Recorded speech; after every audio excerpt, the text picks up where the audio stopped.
It's always wonderful to see you all. Thank you so much for making the time to be here and to support the wonderful poets who are going to share their works with us. Originally, we are supposed to have 4 readers, but one is not feeling well, so we're going to have 3 poets.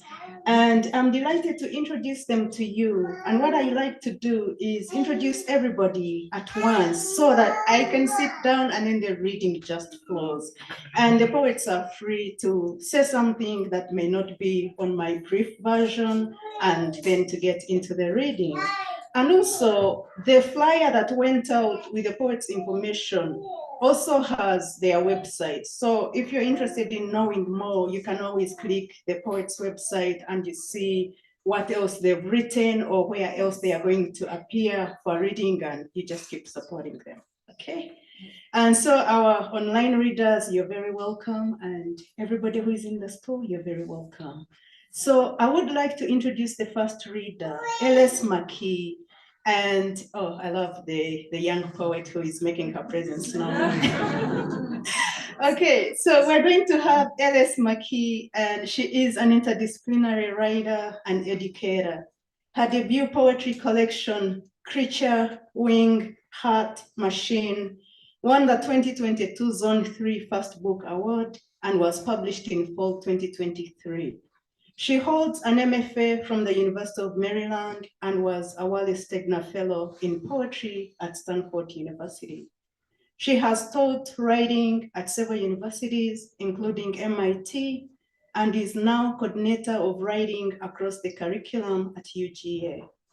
Originally from East Tennessee, and after several years in San Francisco, Atlanta, and Boston, she lives in Athens, Georgia with her family.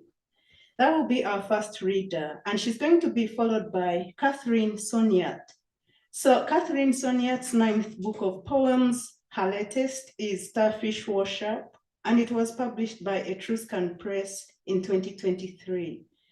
Polishing the Glass Storm came out of LSU Press in 2022 and received honorable mention in Campbell Brockman Prize.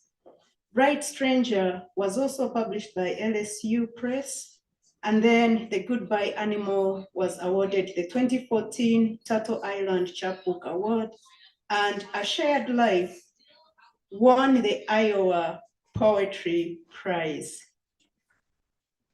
The Swing Girl was selected as the best collection of 2011 by the North Carolina Poetry Council.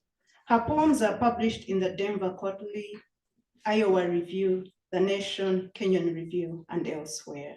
She has been on the faculty at Hollins University and Virginia Tech, and now happily lives in the mountains of Sonanoa, North Carolina. And our final reader is Destiny Hemphill, she, they, and is a chronically ill poet living in Durham, North Carolina. She's a recipient of several fellowships, including Kalalu, Teen House, Kenyon Review's Writers Workshop, and she is the author of Mother World, a devotional for the altar life, which came out of Action Books in 2023. She's a 2-time finalist for the National Poetry Series Prize, and her work has also been featured in Poetry Foundation, Southern Cultures, and the Academy of American Poets Poem a Day series. She served as the 2022 to 2023 Kennan Visiting Writer in Poetry at the University of North Carolina, Chapel Hill. So now I'm going to sit and have McKee come and read. And something that I should have mentioned earlier before the introduction is that make sure your phones are in silence mode, so that once the readings begin, we can enjoy the poems. Thank you so much.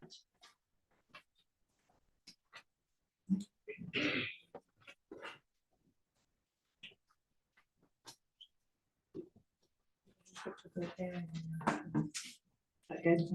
Thank you so much for those introductions. I'm McKee. As noted, I grew up in East Tennessee, so Kingsport, about an hour over the gap. Anyway, thank you for having me. Thanks for coming. Malaprop holds a really special place in my heart because it was sort of like the cultural center escape from the Tri-Cities for me. And so this bookstore has been sort of a magical space for decades. And so it's really quite an honor to be able to read here with my debut collection. The little one that you may hear occasionally talking is mine. He's a year and a half. He's never been to a reading before, and he's maybe interested in me, but he's now more interested in the Bluey display. So I'm going to read some poems from my collection, Creature Ring Heart Machine. And the poems in this book broadly follow a character named Alva, who is a persona who's somewhat based on my experiences, but it's also a fictional character. So we kind of follow her. Her life sort of falls apart with this breakup, and so she's sort of navigating a lot of things in her life. She's navigating the dating world, online dating. The collection also sort of looks at more broadly our relationships with nature and our relationships with one another as they're sort of mediated by different technologies. And so I'm going to read a sample of the poems that give a sense of her story and also a sense of various technologies. This is the first poem in the collection. Alva on getting dumped in the desert. It was the last home she'd chosen for herself, though the air gave her nosebleeds, blood suddenly on the sofa pillows. A few drops that would never wind their way back to the heart, but still, the air made her bleed. The desert sky, a low ceiling. The altitude of the city, higher than the mountains of her hometown, where lush trees clambered up the slopes. When he'd taken her to the desert for the first time, she'd reached to pet a prickly pear that grew from the sidewalk like a balding animal. Dozens of hair-thin needles impaled in her skin, too tiny to pull free. Shaking his head at her idiocy, why in the world? And Alva replying, they had looked soft. You might think this is a metaphor for the worst of love, for the wrong men that made her right, but it's not. He knew the remedies of the region, and in the bathroom of the rental, he put down the lid of the toilet to be eye level with her wounds. Her hand cupped in his as he unspooled the Scotch tape that would yank the needles out. And she would know in that moment there was no one else. For years it was truth until it wasn't. Someone more beautiful, though he didn't have to say it.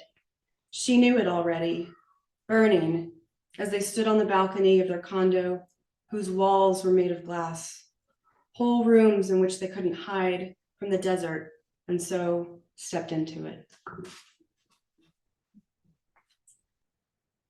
Alva's anatomical heart. Veined like a foot, the size of a fist, it hammers at the pulpit of her body.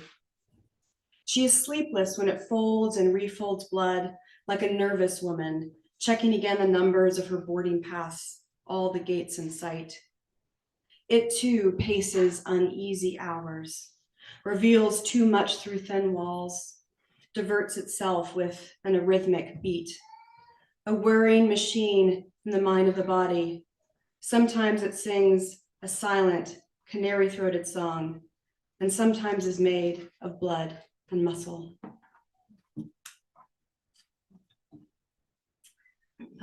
So I'm going to read a poem that is definitely based on a real moment in my life where I think the title is pretty self-explanatory. Alva wants to open the spam email because the subject says, "My dear." She knows she's being played, but maybe it's fate.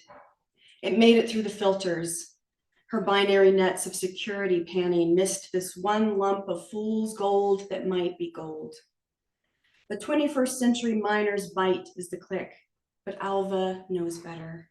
She always knows better.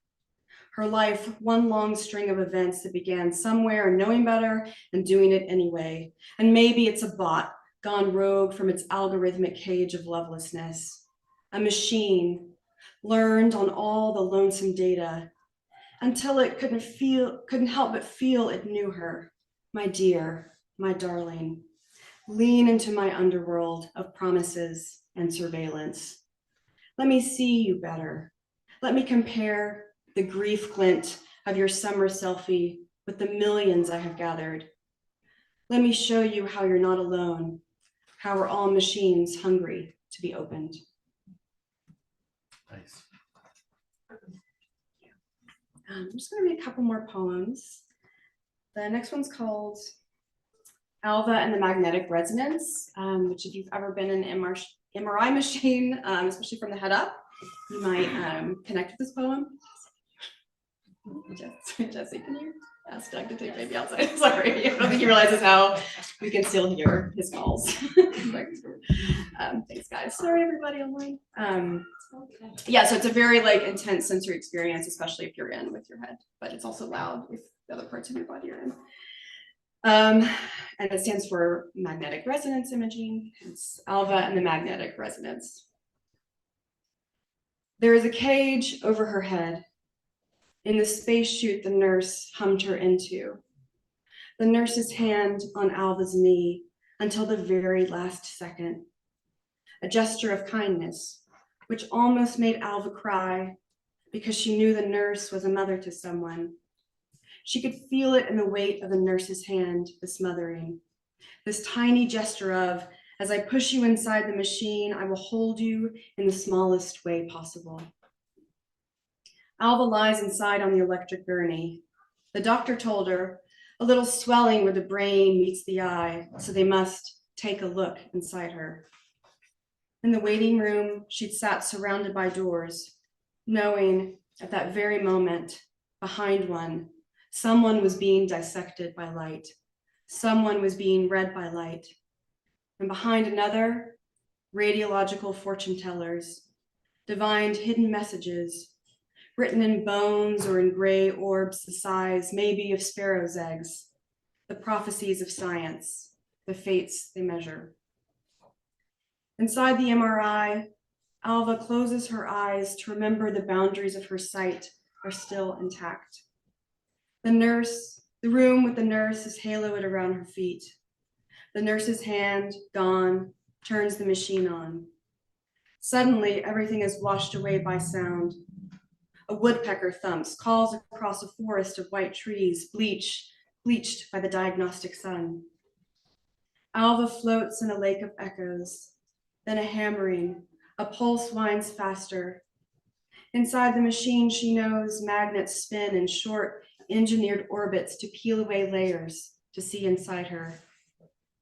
It is a small consolation to imagine that technician, later, like a monk, will study his illuminated manuscripts, the parts of her body no one else will see, another way of being held.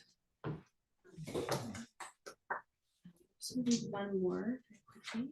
I think I have time for one more. Yes, okay. So I'm now in Athens, Georgia. I've sort of lived all over, but most recently I was in Boston for 5 years. And I wrote this poem when I first moved to Boston and had to drag my laundry down several blocks from the laundromat. And it was a laundromat that had been probably there since the 50s or 60s, 70s maybe. It's now closed. But I was sort of bored and I was like, okay, I'll start a poem, and then couldn't finish it. And then many months later, my life changed. My husband came into my life and the poem sort of found its ending. Alva and the Laundromat Cosmology. Already I'm trying too hard. Where to start? There is light, there is chrome, there is radiant boredom, a beginning in gradients of spinning. A zipper bangs against the dryer's metal coil.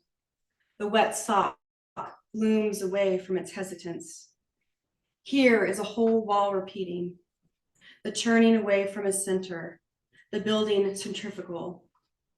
Even in the chipped grid of ceramic tile at my feet, there was order, a beginning, a pattern in the beginning. It started with a worker kneeling. It began with me lugging my dirty clothes in a universe where I made this choice. In another, some wormhole hallway, I only stood forever in a room, holding a shirt I didn't want to fold. A scene that runs parallel to this, a different stillness, a different heft in the actual heft, the physical truth of my going where I stayed and did not stay, threads of lives I carry that are not this life. and yet they are part of the ontological chore of deciphering where I am by where I'm not. This life, where on a winter night, I sat listening to the grumbling planetary machines and tried to scrape together a vision from the reflection of the fluorescent lights on the 70s ceramic tile, grouted in place perhaps before I was born, but perhaps a hypothetical already, a possibility in the thousands of lives my mother might have lived before the tumble of cells spun into a human, and this room made of squares upon squares upon squares that might never have been built was built. I might never have arrived here had I not lost everything at once and had to find you in the right timeline, in this one frayed thread of a multiverse in which you came as close to death as you did and didn't die before I met you. Everything in this room glows with the chemical dust of stars and the percussive strobe of laundry cart wheels, with the ecstasy of finding you, this very version of you, scalpel scarred and alive, in this jangly, luminous corner of space and time, where I fold this shirt, the one with the hole in the seam I'll feel when I hold you, when it expands, full of your breath. Thanks.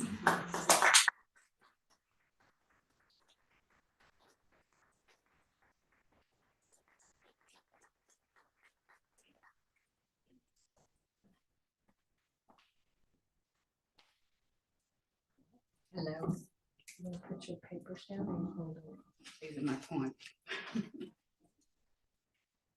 Malaprops, thank you for having us here. It's a delight to be back. I haven't read here in a very long time. It's nice of you all to come today. It's nice that you can find a parking space today. Yeah. Okay, my poems kind of drift back and forth between dream and archetype and photography.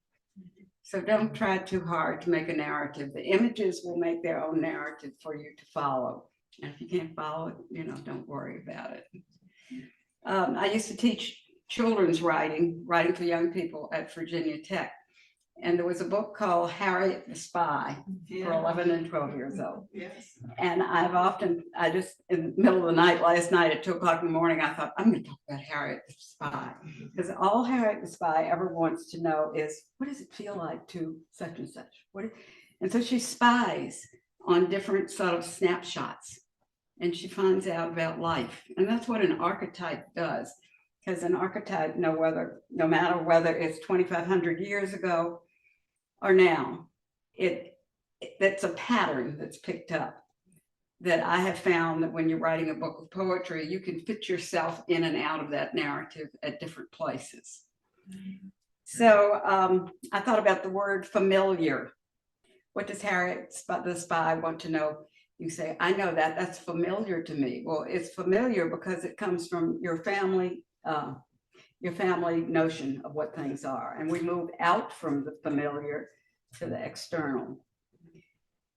And it also deals with what children lose in war and what children, particularly now, the terrible lives that they have. But I was born a couple of weeks after Pearl Harbor, and I think I absorbed that energy into my body because my poems have lots of children, lots of animals, lots of vulnerable things, and lots of wars, And then the last thing is that the archetype, I'm a big fan of Carl Jung. The archetype allowed me to start pulling these things together. Okay, so let's read a few of these. I'm going to start with some bird poems. People have often tell me that your poems go like a bird, they go up and then they go down and then they go up. So this first one is short and it's called Migration. And I now live in a place in Swananoa where the Canada geese migrate up and down my driveway. And it's just exhilarating to see geese at 6 in the morning in that huge V and honking, the energy is just beautiful. And you want to get this art close to the mic. All right, the energy is beautiful. Migration. Watch the patterned weather, the design of the slow returning whale. Clouds roll by, each shape a whole new species with no purpose yet in mind. They cast illusion on the rhythms in my wail. By evening, I want a nocturne on a formal instrument. Wind blows on the bare branch. It turns me small, my shadow long. These first 3 poems are about the landscape. I love living in the country. I love the landscape, the land. This is called Flight. I'm gonna ruin the microphone. Flight. Old mountains, vast, human. See beauty at its beginning. The earth tilting upwards, then down to a valley at noon. Their eyes take excursions out over the plains and ridges. They linger on a dying pine. Musical molecules drift from a hawk. Air worthy of being breathed in. Counterweight to the high monastery, its candled window. One more landscape. It's called Primary Motif. Take it back to the hills where no distance was too great. There was no misunderstanding when earth parted from the sky. The stars had no need to be arranged or touched. The desert spread into oases of date palms, and the Southern Cross was but a few stars above the life of things. This planet wavering with design. It was good to have the trees spread winter antlers, ridges crawling with them into the twilight. The heavy ewe slept apart from the herd, not dreaming of barns, her future of holding rooms. Wind hadn't called for an altar to blow on, candles for proof. I'm going to read a narrative poem now about some family things and then move into Telemachus. My mother was born in the flu epidemic of 1918, and her mother died when she was 6 months old, and she was given to her grandmother in Louisiana, and her grandmother died when she was 12, and she was given to a great aunt, and there was never a father present. Wow. So this is her beginning of her story, sitting on the levee. She grew up around the levee in Louisiana. Owl asleep in a willow while the child sits on the levee with her storybook. O-W-L makes that windy, oh well sound. Nightbird's name she scratches in the dirt with a stick. Branches of birds, kingdoms that float.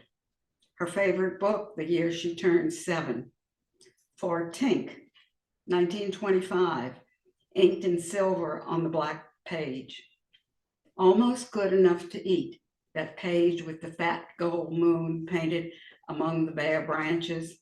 Her cat, Gray, will want to hear more about that, even if he never listens when she reads to him.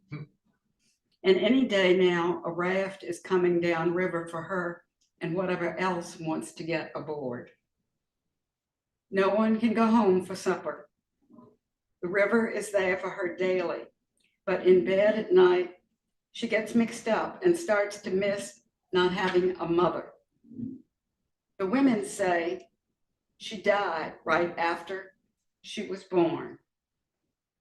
Then Granny had to leave too. Is she missing one or both of them? And whose slippers are these her feet keep getting lost in? In the furry dream, Gray fades from the levee, then the sky. 2.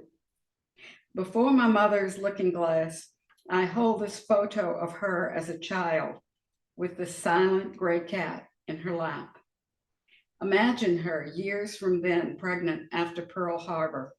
And there I hang, being prepared, not quite ready to crown. But the birth muddled by prediction, the world at war. That's one thing that is always steady, war. So back 2,500 years to Telemachus.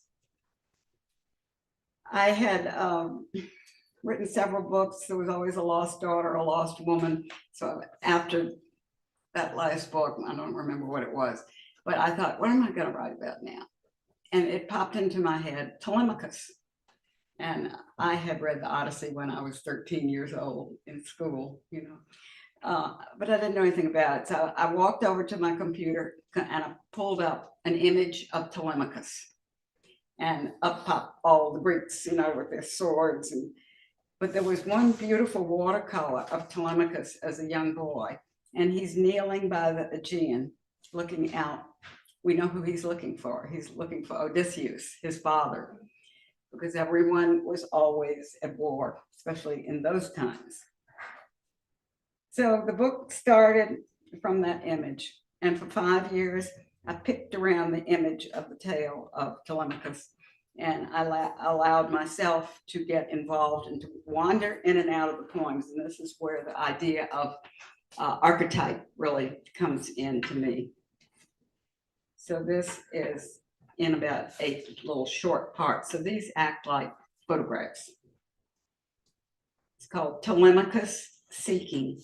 1. At war, the present tense of our world, bodies marched off 2 legs at a time. Swine, lambs, heifers, and lovers rolled up as one and fed as slaughter. Leave at once, you greedy scoundrels, wail of those long ago, deleted and murdered near the Aegean. 2. Telemachus kneels on the shore. The gray waves are breaking. He scans the horizon for father. If not by the sea spread before him, he's baffled by the hypnosis of looking. Home changed to a vaulted museum of men baying for his mother. 3. Calm, then wild, the sea confounds. Where but the shoreline can a ghost and his son be familiar? The constancy of lost Odysseus, he and Telemachus, as if they were roped together in foam. They share the ocean keeper's eyes. 4. Supplicant at the missing father's feet, sons beg for a guardian, not departure. But it's a child's guess as to who actually crosses the threshold. Either way, the doorway fills, then empties. No lit gods cure Telemachus, hoping. History's bloodied, adore endless battle. Those, the never banned idols of men, ghost makers all. 5. Burst of thunder as from far and wide the Greeks gather. Farther away, Odysseus sails. Telemachus imagines boats and men then that come to nothing. Shipwreck of stars in the sky at dark. Phantoms play homage with nothing. 6. This boy's Bring My Lord Home song twists the mind. Chant of sons that need more. He cannot stop his father, husband, men from arriving at night. 1 for Penelope, 2. Thoughts swim inside him, but not a soul stops to think that such wishing never will do. Stories of home tell us so.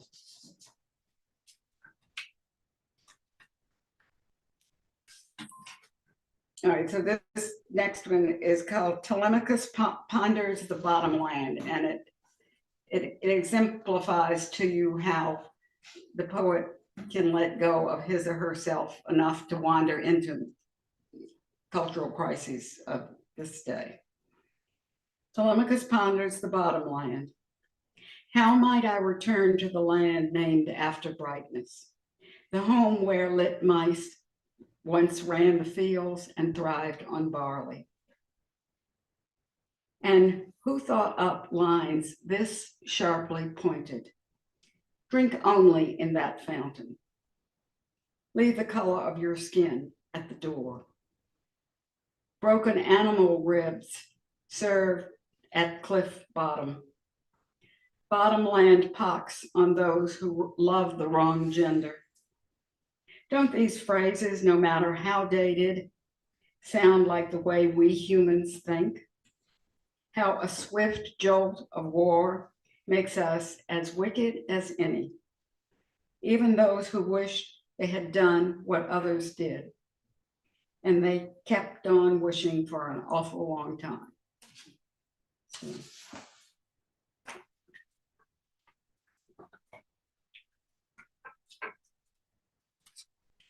And this is the last poem in the book, Finding Time. And it's my imagination of Odysseus finding his son. And what does he do at that moment? Finding time. A son is born to many women. Mothers love beaches and the child who walks them. The beginning of June or the future was not declared happy or sad beforehand. There's a slowness to the hills when the tides come in, meaning the boy inside a man waits before leaving. Love embodies, then turns aside. Every look at the Aegean, Telemachus stops to ask more. Fathers coming home from war lose track of things like that. Odysseus finds time to gather his son and the sand in his arms or not.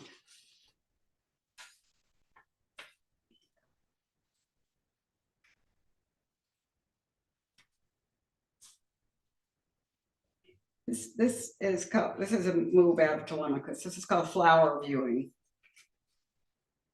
Like the 13th century nun Abutsu, I began to see blossoms with my eyes closed. Blue petals swayed above the dirt. August tomatoes came to mind on the heels of a little red cat. They too were part of the dwelling I carry on top my neck all summer. I balance it and them on a stem without support. Unlike the Japanese scholar, locked in his room to read for days and nights, for weeks with a rope tied around his throat, to jerk hard and sudden when he dozes away from the thoughts of others. Meanwhile, flower viewing parties gathered on a night with no moon. That was a delight to write. I got two more here. This is about my grandchild, Olivia, who's now 17. She's at the University of Colorado. And she gets very distressed when I read poems about her, and she comes to a reading. She will crawl under the chair, get her grandmother out of here. Cobalt blue. When what was mine was 6 weeks old, the long-legged chimney bird stood in the lemongrass. No swaddled baby swung from this stork's beak. No virgin tale to tell, only my story in autumn of you landing for the first night alone in your crib. An owl flew by the frosted cabin window, foxfire in the brush, piercing cries at water's edge, in the subtler notes with first light in the trees. You slept under blankets, a goldfish in a bowl by the curtain. 2 breaths, ripples moving in and out of the marsh, the wind. Our home in cobalt blue, I called it. Place name for this sphere in the void. Porch by the side of the road. Wind chime with whole and quarter notes colliding. Now I've got one more. Yeah, this is the one she really hates me to read. When she was 3, I was in bed with her and she was going to sleep, and she had a little gang of fingers under the cover and was telling stories, which she was whispering. And I'm amazed that I heard this, but I'll tell you what I heard before, because that's what the poem is about. At 3, she says, and you talk about archetypal memories. She says, there is so much sadness in this world. And I said, Olivia, what did you say? And she repeated it then. And it took me years to ever write the poem. And I went to a little poetry workshop one time, and they gave us a starting line, and here came the poem, you know. And the starting line was, the title is In Bed at Night. The starting line was, in my so-and-so's house, there was such and such. Okay? In my mother's house, there was no heart. In my mother's heart, she was always looking for a home. I threaded stories of her, ones neither of us had heard, soft ones with feathers at the bottom. When my son had a daughter, she came into this blueness, knowing details with the past. In bed at night, playing puppets with the covers, she had the smallest one whisper, you know, there's so much sadness in this world. She was 3, and I almost didn't hear. It was dark in the room and inside her head. She thought in stride with nothing. Humped up sheet, her cave in a city on earth that just might go away. Okay, thank you all very much for coming.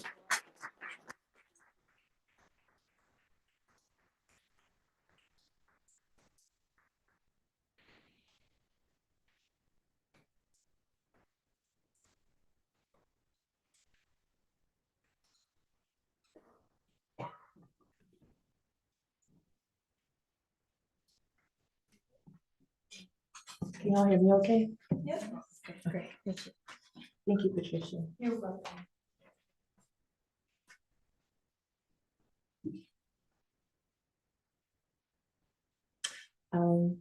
Yeah, I'm really excited to be here. Last year, like for many of us, was a rough year. So it was nice to begin this year with this reading and trip. So thank you, Mildred and Patricia and Katie and Malaprops. And thank you to my 2 readers. It was a real delight to listen to both of you. And thank each of you for being here today, as well as on the Zoom too. So I'll be reading from Mother World, a devotional for the altar life. And in this book, I was contemplating apocalypse, not as the end of the world in a singular sense, but the end of a world, and specifically a world constituted by empire, capitalism, anti-Blackness, and thinking about how the retreat of that world could signal another one that emerges through rituals of care that sustain life and sustain Earth. So yeah, it follows an unnamed collective throughout, and I'll mostly be reading in section 1 and section 3. And the other thing that I'm really considering in this book is how the world that we need, the world that we crave, is already emergent and can be found in glimmers of this one. So I'll start with the first poem of the manuscript, and it's called The Portal Appears. Before proceeding, an invocation to be read aloud. Scarlet sky, fissured earth, cotton-mouthed. Your hands clasped across your splitting belly. In your craw is the historical entanglement, the half-millennium-long planetary ecocide genocide not known as since 1492. You were born into it, and it into you, churning, burning, bulging within you. Your ears ring, soften your craggy breath. Now a hum, soften your craggy breath. Now a song. Now a song, yes, a cicada song, burrowing into your skull. Go to the edge. Not the bleach pit of the center, but the edge. The song says, go to the edge. No, not the hemorrhage modeling borders of empire, but beyond, elsewhere, go to the edge. Look down, slivers of moonrise so thin they look like they could slice the soles of your feet, illumine your path. You follow them, sometimes you walk, slither, hop along the slivers of moonrise to the edge. Sometimes the knot makes it that you are writhing, convulsing, revolting to the edge nonetheless. The edge be a liminal space, and you know liminal don't equal marginal. If you don't know, now you know, but rather liminal be a ritual space, and a ritual space be for summoning and transformation. When you arrive, the fragrance of mulberry trees washes over you. It is dusk. You are not alone here. Others surround you with red threads hanging from their mouths. You feel the knot entangled within you unravel. You all kneel, sink into the edge, pull the threads from each of your own mouths, not always gently, not always gingerly. As you pull, unravel, disentangle, you swoon and sway in somnolence. A summoning hum, then howl comes from your throats. And as you summon other worlds, may other worlds summon you. And as you summon another world, may another world summon you. And as you summon Mother World, may Mother World summon, summon, summon.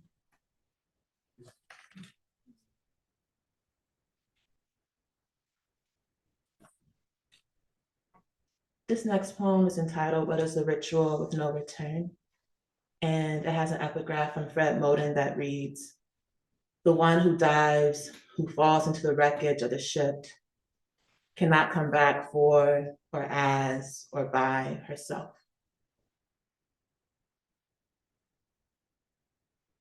In the now times, we know it wiser to seek salvation from the dirt rather than from the denying heavens. But when the heavens have tempted us to merely transcend the flesh, the earth has taught us with its oceans and its muds and its sands, the glory and reckoning, and immersion and going through, sinking and getting through, transforming and breaking through. So we bury ourselves like cicadas. Upon the unearthing, the first instruction is to weep, and we do. For we do not know if the excavation this time has transfigured us spectacle or specter. And we do not know if we can trust what the prophet mothers say when they are equal parts fools. But just to remember, prophecies always sound foolish at first. The next instruction is to proceed to the creek. There we should wash the red from our eyes, the bone stench from our necks. We should marvel at how our hips are no longer tight, while our ankles remain swollen. We should take from this that no part of our body knows grief in the same way, not even in the same lifetime. Yet, just as in our together dreams, when we seek water and think we can hear it babbling, and think we can smell thirsty animals nearby, when we arrive where we were promised it would be, we only find trees raised for miles and miles, the ground scorched and bloody, and this we call wreckage. So now I'm going to read a few poems from the final section. And this next poem is a pantun, and that's a Malay poetic form, and it was adapted to Anglophone poetic traditions. You see it now appear in a series of quatrains, where the second and fourth line of each quatrain becomes the first and third of the successive quatrain. And then at the very end, you bring that very first line to close out the poem. And something else that's helpful to know is that Mabel, Nellie, and Lucinda are the names of women in my matrilineage. Blood memory, a riddle. Here, let us consider for a moment that reality is a secret and that the body is a crypt. Let us consider for a moment the specter that since the body is a crypt, but secrets that Mabel, Nellie, and Lucinda hide in yours, the specters that you sense, like the spirits Lucinda feigned not to see or hear. Again, what secrets did Mabel, Nellie, and Lucinda bury in you when they conspired to connect their lineages? Yes, the spirits Lucinda feigned not to see or hear, the baby that Mabel had to give away, the baby that Nellie tried to keep alive. When they conspired to connect their lineages, they conjured you, the baby that Mabel gave away, the baby that Nellie tried to keep alive. When you try to speak grief, your tongue swells with the heavy endowment that they conjured you, and you know your mother's blessed your sacred mouth and all that it holds therein. When you try to speak grief, your tongue swells with the heavy endowment that, even in your dreams, your voice abandons you. But don't you know your mother's blessed your scared mouth and all that it holds therein? The shells and the poison, the atmosphere and the moth wings, the skin. So even in your dreams, your voice abandons you in search of a planet untethered to the shells, the poison, the atmosphere, the cicada wings, the skin, in search of rest in the blue spaces between language, in search of a body, cosmic or not, untethered to reality as a secret, in search for rest in the blue spaces between language here.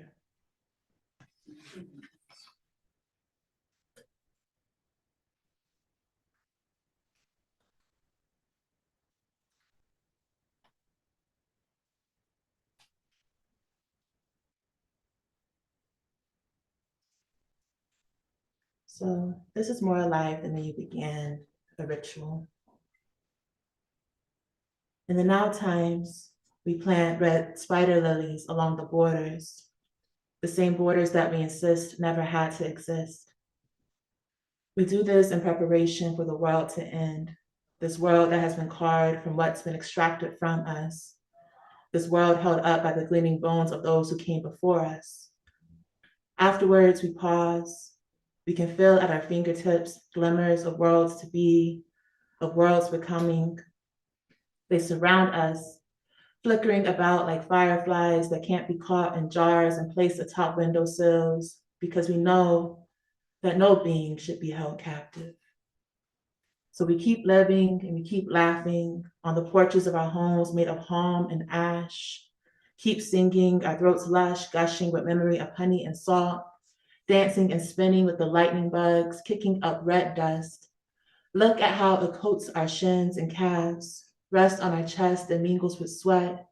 And then there, an orange or yellow or green bulb flits across your skin. Your whole mouth awes into an O as it glows and goes. Just that touch, just that brush of an emergent world, leaving you a little more lit, a little more alive than when you began. And I'll conclude with this poem, which is entitled Apocalypse Song number 33, A Prophecy of Care. And in that I was thinking about all the examples in my own life, from kindred, chosen in blood, where people were practicing the type of love and care that we needed to get into a different way of relating to each other writ large. So yeah, that includes my mother and godmother and great grandfather and one of his cousins, and those all appear here. Apocalypse Song number 33, A Prophecy of Care. Here, we got you. We look out for you, we always looking out. We see you because we be feeling you, because you touch our hearts, you move us. And when you be gone, we notice and we be missing you. You ain't even gotta worry when we indebted to each other indubitably. I'll take care of it, we say, I'll take care of you, we beholding you. We behold you, this is our bond to each other. We bonded to each other, we bound up with one another and bounded by each other, made boundless and bountiful, with each other, made abundant, through each other, we'll look for you. If they tell us to go, we'll stay, we'll look out for you. We ain't afraid to turn back and reach out for you. We'll turn to salt for you. You are kin, you are bond, you are covenant, this our covenant. You feel how our reverbs, this ours, this right here, this here be ours. We gather together to usher something altogether new. But we ain't new to this. No, we true to this. We've been new this mutuality. We've always been taught how to do this. You remember how your mama and my mama would be playing that game where they would see who could pay first for the check, or my mama would be buying just a few things for the house, but then your mama will already have her cash out to slide it in the cashier's hands while my mama was still looking through her bag. And it was never about paying back. They could never pay each other back. It was just about giving because the giving felt good. So they were going to keep on giving. And what about my grandpa who had chickens but would still trade grains and the soap he made for your auntie's chicken's eggs? See how we were already learning, already giving what we need to be with each other anew. Listen, baby, this you can believe. It means the world, the whole damn world, to share another one with you. Thank you.